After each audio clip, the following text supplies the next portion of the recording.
رحیم قیصر کے دربار میں حضرت عبداللہ بن حذافہ سہمی رضی اللہ تعالی عنہ کو جب پیش کیا گیا، قیصر نے نصرانیت کی عیسائیت کی دعوت دی۔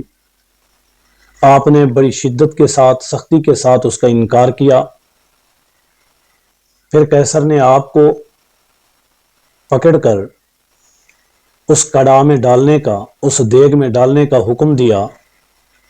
جب قیصر کے کارندے حضرت عبداللہ بن حذافہ سہمی رضی اللہ تعالیٰ عنہ کو پکڑ کر دیگ کی طرف لانے لگے تو آپ کی آنکھوں سے آنسو آئے۔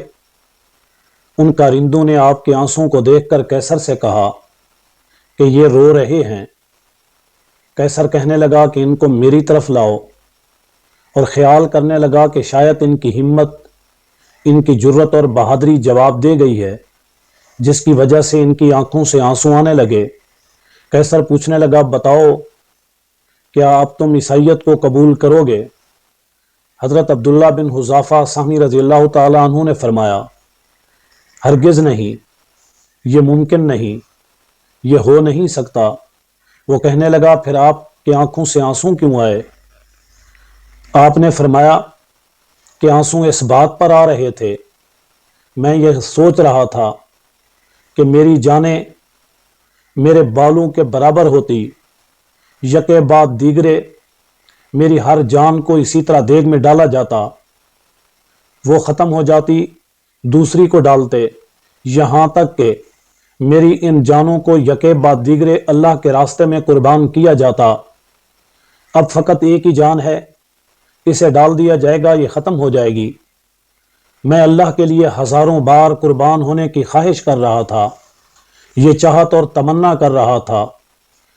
قیصر نے دیکھا کہ ان کے جذبے کے اندر کوئی فرق نہیں پڑا۔ اس نے پنترا بدلا اور کہنے لگا، اگر آپ میرے سر پر بوسہ دیں، میں آپ کو رہا کر سکتا ہوں، میں آپ کو چھوڑ دوں گا۔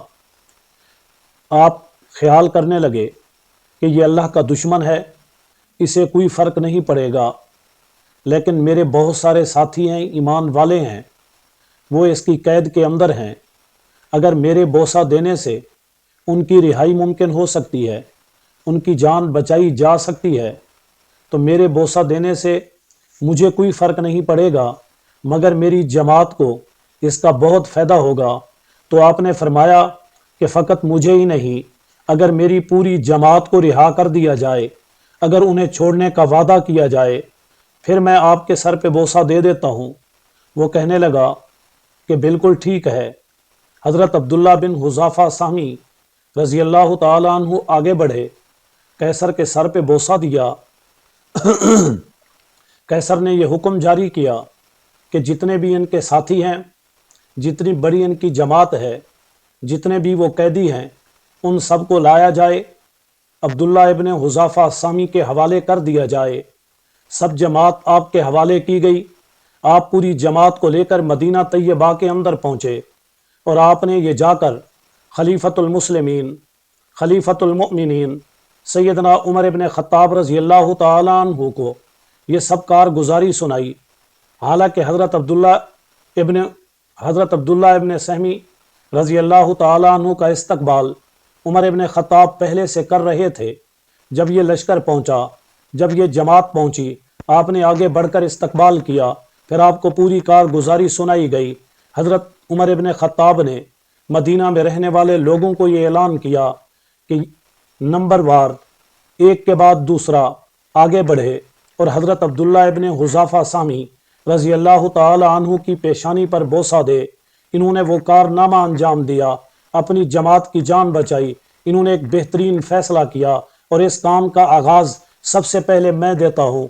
حضرت عمر ابن خطاب اٹھے اور جا کر حضرت عبداللہ ابن حذافہ سہمی رضی اللہ تعالی عنہ کی پیشانی پر بوسہ دے کر آپ نے آپ کے اس کارنامے کو صد افتخار اور خدمت کے باعث ایک بہت بڑا کارنامہ انجام دیا۔